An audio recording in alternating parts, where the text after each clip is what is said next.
The Grim Tale of Grace Macabre, Chapter 8. The rest of the afternoon passed with agonizing slowness. While Grace's anxiety had abated due to the shot that Sheena, the punk rock paramedic, had given her, a side effect was that she found it difficult to focus. She sat with her mother and her Aunt Jessica and Uncle Jim in the county hospital's waiting room with Ian's family. Ian was in surgery to remove the bullet that had nicked his lung. Through her drug-induced haze, she remembered Sara telling her that this was the case back in the girls' restroom at school. How could she have known? Grace thought. The doctors were confident the surgery would be a success and that Ian would completely recover, even though the procedure was already in its third hour. Even through the fog in Grace's mind, she could tell that Ian came from an amazing family. His mother was a striking woman in her mid-40s. His dad was short and thin, with hair that seemed to not want to stay in place. He had an older brother and a sister, 17-year-old twins, with blonde hair and green eyes. What made Ian's family so remarkable, though, was their strength during such a desperate situation. She watched as they comforted each other and prayed. It made her miss her dad, even though he was such a loser and had left them. "That's interesting," Jim said, looking down at his phone. Grace turned her head to look at her uncle. The fog was lifting, and she was able to focus a bit more clearly, but she still felt physically sluggish. "What is?" she asked. "I'm on our newspaper's site," he said, "and they have a fascinating story." "Why are you reading the Nevermore Gazette? Nobody takes them seriously anymore after they sensationalized the child abductions. They should never have run with that crawling man story," Grace said. Uncle Jim kept scrolling through the story as he was reading. All news organizations sensationalize, Grace.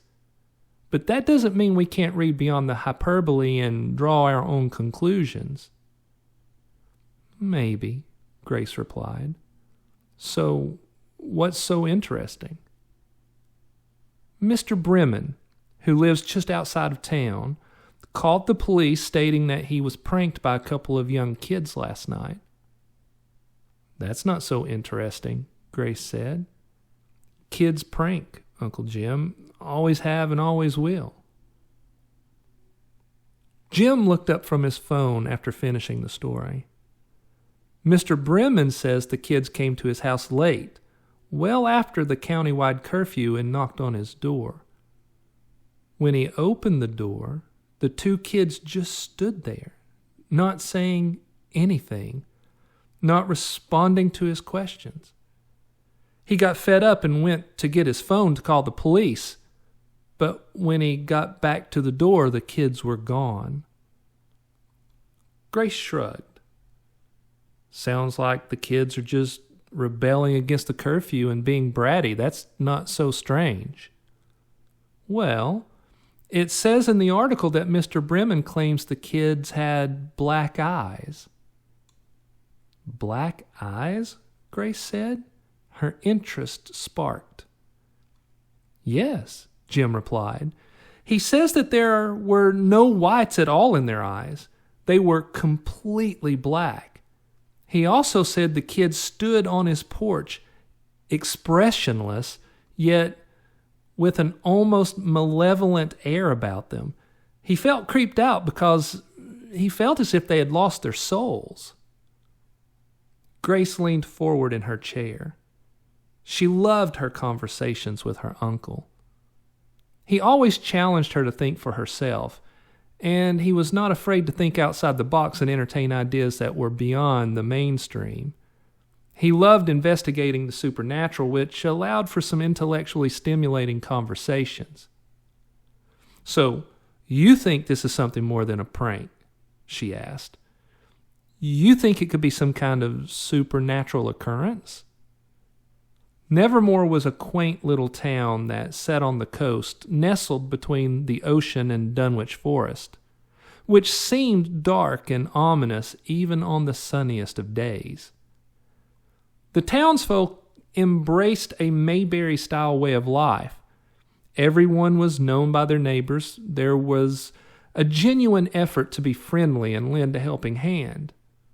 The town's architectural style was varied with Victorian and craftsman homes, a well-maintained main street, and a town center with buildings that were over 100 years old, and a lush park complete with an artisan fountain. But what defined the town most were the unexplainable happenings that were so prevalent that the townsfolk had long ago accepted them into their lives as normal. There were some who were brave enough to suggest that there was a paranormal bent to these occurrences. However, most of the townsfolk chose to ignore such suggestions as old-fashioned and backward thinking. They simply chalked it all up to the growing decadence of modern society. Jim tilted his head as he considered his reply. While I feel most stories about supernatural occurrences are hoaxes or can be explained using a dose of skeptical reasoning, I do believe that there are some things that happen in this world that are unexplainable with modern logic. While I find this story intriguing, there isn't enough information to go on. I'd like to find the time to drive out and speak with Mr. Bremen about this. It would be fascinating to see where this goes. Grace pulled up the story on her phone so she could read it and draw her own conclusions. Before she began reading, she decided to ask her uncle's opinion on the crawling man story. So, what do you think about all these abductions?